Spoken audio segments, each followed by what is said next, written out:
Hello everyone, welcome to the beautiful Unity Farm Sanctuary located in Sherburne, Massachusetts. My name is Tyler Wehr and I am the owner and chef of PlantLife Vegan Consultants. I wanted to share with you one of my favorite summer recipes and a few tips along the way about vegan cooking. For the demo today, I'll be preparing a bourbon and peach jackfruit taco paired with a carrot and cabbage slaw, roasted summer corn, fresh basil, and a little pickled red onions. It's about noon feeding time here at the farm, so let's get cooking. All right, our first step in the cooking demo today is preparing our jackfruit. I have preheated my oven to 450 degrees Fahrenheit and also prepped a little bit of jackfruit ahead of time. So this is actually jackfruit right here, comes in a can, in a brine as well. And basically what we're gonna do is pull all the water out of this by squeezing it in our hands and getting it to shred into pieces, similar to that right there. Once all that's shredded down, we are going to place it on a sheet pan with some roasted corn as well. Toss that on one sheet pan. We're gonna do that all on the same pan today. Save us a little bit of steps here. Jackfruit on one side. I'm just gonna spread that around nice and neat. You can see it's very nicely shredded. If there's any larger cubes or anything from the jackfruit, you can pull it out. Jackfruit comes from a few South American countries and as well as a few Asian countries as well. Great source of potassium and fiber in the jackfruit. Each jackfruit tree produces over 200 fruits a year. So it's a very bountiful tree that we can take advantage of and help feed a lot of different families. Our roasted sweet corn is going to go on the other side. Just gonna spread that out nice and even. You can use fresh roasted corn if you'd like. Corn is not quite ready here in New England, so I am using frozen corn today, just making sure that it's a sweet corn that you would like to use as well, or any type of your favorite. A little bit of salt on both of these. And also a little fresh ground pepper.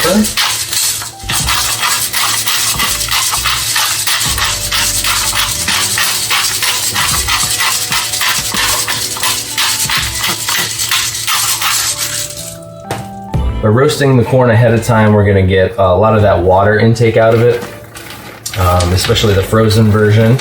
And it's gonna give a little bit of a char to it, which is great. The salt helps bring out that moisture as well. Same thing with the jackfruit. Just gonna give this a little toss, just make sure it's nice and mixed. Spread it out. By pre-roasting the jackfruit in the oven ahead of time, that's gonna give us some nice crispy texture to it. It'll take all that brine off. It's been rinsed already, but the extra cooking in the oven will help take that a little bit of that brine off as well. So I'm just gonna add a little fresh minced garlic here to my corn. Get that around, stir around with the hands. You can use a fork. I love using my hands as a mixer. It's just a connection with the food. Makes me feel like I actually am preparing something worth enjoying in the long run. That's pretty much it for the first step. I'm gonna toss this in the oven for about 30 minutes to start. And then we're gonna toss this in barbecue sauce, which we'll make here in just a few minutes shortly after that. As my pan's heating up here, I have already finely chopped these onions. So if you're looking for a square type of cube like that, there's a couple different tricks here with the onion. So I just have a half an onion here. You can see that the root ball is actually still on it on one side. I've peeled it completely back. To get these little chops of onions here, you're actually going to take your knife and slice it on the half like this to begin with, and then lay it flat on your board and then go all the way down to the root, all the way across like this to create a crosshatch, and then give it a little 45-degree turn there, and then you're gonna go towards the root, and that's gonna give you a nice perfect square cubed onion, just like so. If you were looking for a julienne style of onion, you can take that root ball off of the end of it and completely, and these little, you can see the little ridges of the onion there. those provide you a nice kind of guideline to make a julienne kind of thin strip onion, which you'll see a little bit later in our pickled onions as well. So a couple different options there, but I went with the diced right now to start the barbecue sauce. Get that going with my oil's nice and hot. Again, I'm not trying to caramelize these onions, so as I dump those in, the heat was a little too high, so I'm going to turn that down just about medium low. Also toss in some of that jalapeno there. All right, now our onions and peppers are nice and translucent here. They're starting to sweat down a little bit and get a little bit of that moisture out. So I've removed my pan anytime from the heat when I want to add liquor to any type of sauce or anything. You don't want to flambe necessarily. To end up with a nice big flame, so always remove it from the heat, give it a couple seconds, and then put it right back on the heat again. I'm going to allow that to simmer down a little bit for just about a minute to allow most of the alcohol to evaporate while allowing the onions and jalapeno to kind of pick up a little bit of that booziness from the whiskey and the bourbon.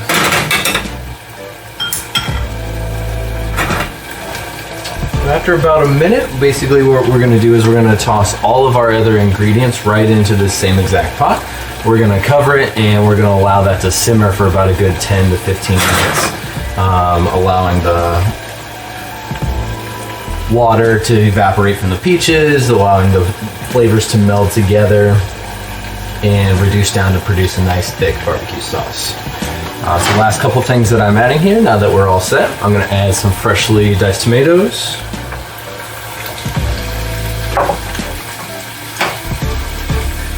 Maple syrup.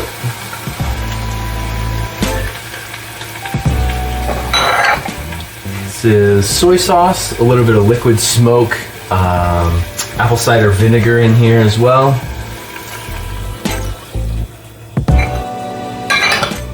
Of course, some fresh peaches. Can't have peach barbecue without peaches. Again, same thing with the corn. If you want to use fresh peaches because it's the height of the summer and you can find fresh peaches, I highly suggest you do so. Today, again, I'm using frozen peaches because peaches aren't quite ready here in New England. Our cane sugar.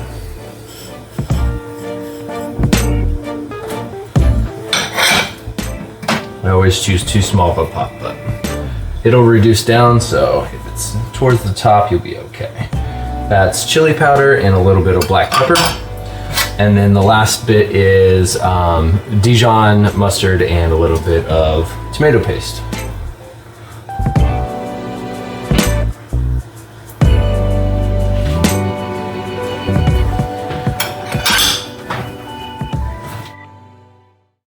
All right, so we're ready to move on to our slaw, actually. So I have a couple different things here. I have some Napa and shredded red cabbage and carrot slaw here in this first bowl.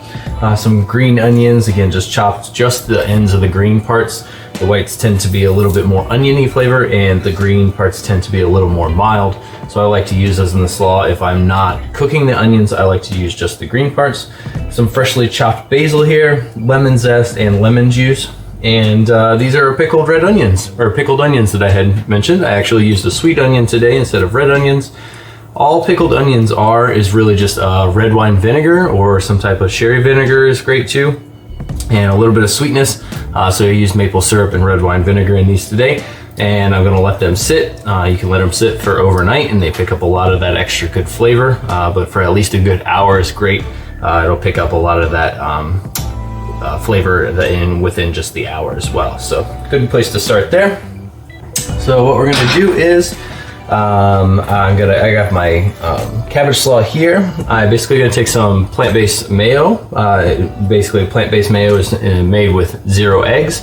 Follow Your Heart has a great one, as well as the Just brand. The people who make Just Egg, they also have a vegan mayonnaise as well. So we're gonna combine our lemon juice and our lemon zest into that. A little fresh salt. And some fresh ground pepper.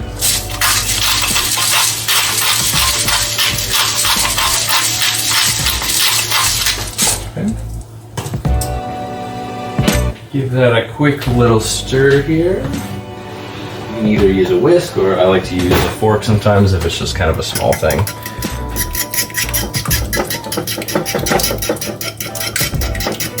We're adding fresh basil to this today because it's going to go really well with the bourbon and the peaches in our barbecue sauce.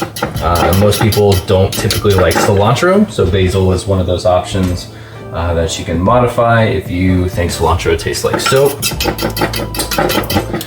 It's our quick little slaw dressing. All we're going to do is just toss our cabbage in the lemon slaw dressing. Add some fresh basil to that, a couple good pinches. Save a little bit for garnish for later. Some green onions.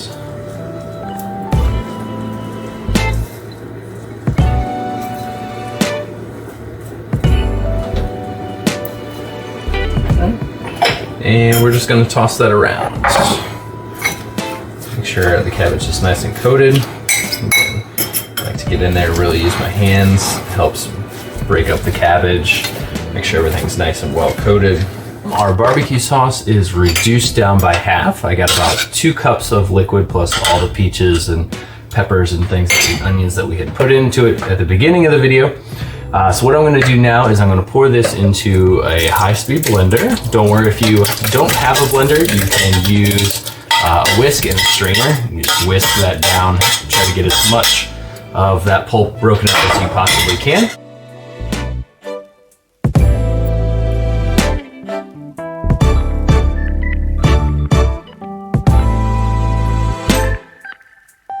I have pulled the jackfruit out of the oven. As you can tell, it's changed texture a little bit. It's got a little bit of crunchy ends to it and browned up a little bit, which is perfect.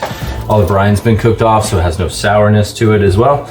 And our roasted corn is nice and caramelized, dehydrated a little bit, kind of shrivels up on itself, consolidates in flavor as well. So what we're gonna do is we're gonna take a little bit of this bourbon peach barbecue sauce and just coat the remaining jackfruit with it.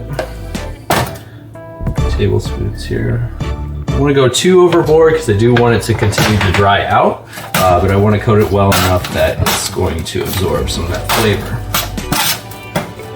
Put in about a 1/4 cup and 2 cans of jackfruit that I had. Just get that nice coat. And then I'm going to toss that right back into the oven again for about another 15 minutes. And it's going to dry out a little bit even further and absorb a lot of that barbecue peach flavor as well. All right, to build our tacos, 2 taco shells here. We're going to go with a little bit of jackfruit right in the middle on both these tacos. Just what you can get in a pinch. You don't want to overload them too much because they are small shells. There. A little bit of extra barbecue sauce, just kind of right down the middle. Just a quick little tablespoon. We're going to continue on with our slaw. This is the cabbage carrot slaw with green onions, a little bit of fresh basil, and that lemon marinade, lemon mayo lemonade here. So just a little bit of that. Try not to make a mess. Right on top. Lastly, a little bit of roasted corn.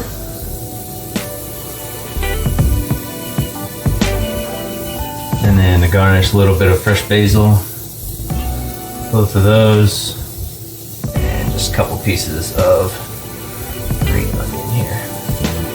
And that is it. Well, I sincerely hope you enjoyed spending time with me today. Be sure to follow me on Instagram at PL Vegan Consultants for more information about restaurants we have worked with in your local community to add more vegan options onto their menu. I personally want to thank Kathy and John from Unity Farm Sanctuary for their extraordinary work here and for allowing this vegan educational cooking demo to be hosted in such a beautiful setting. So I greatly appreciate their hospitality. Well, everybody's been fed here at the farm except for one farm animal, and that is me. So I wish you the best, and I hope you enjoyed spending time with me making some jackfruit tacos today. Cheers.